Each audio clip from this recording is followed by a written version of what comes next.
Farin masoyi, zane neman farin masoyi. Mahmoud NG on the beat.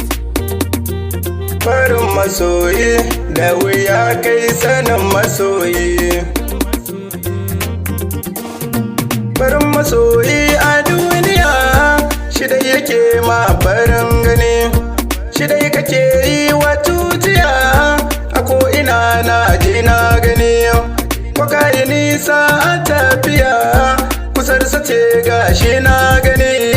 Yau ne ake yi wa magiya, silar kusa ga na warwaro. In fari ya shige fari, kuma a nono fari ta tas.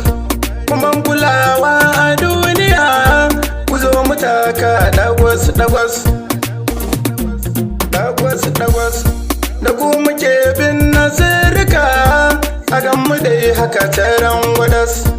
Barin halal dan kunya ake, da kaji wannan kadan gwaras.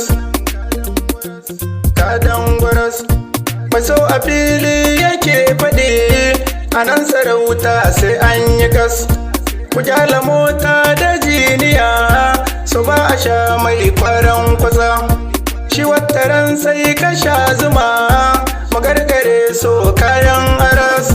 Da kaji wannan saura giris.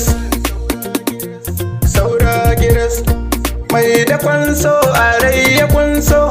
In ya doso ga wanda ke so, yayi ta murna da dariya.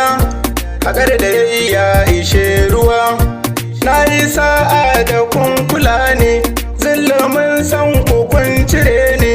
Ku ta nunin abin da zai sa farin ciki har da dariya ta. So adan zuciya na dauko, mai fushi kansa bai da karko.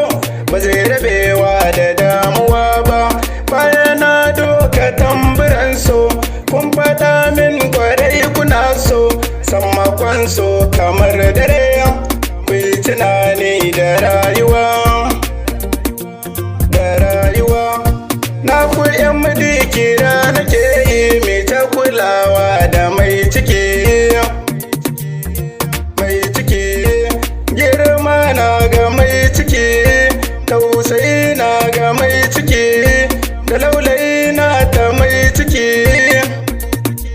Cikin hakan dai nan kowa a duniya.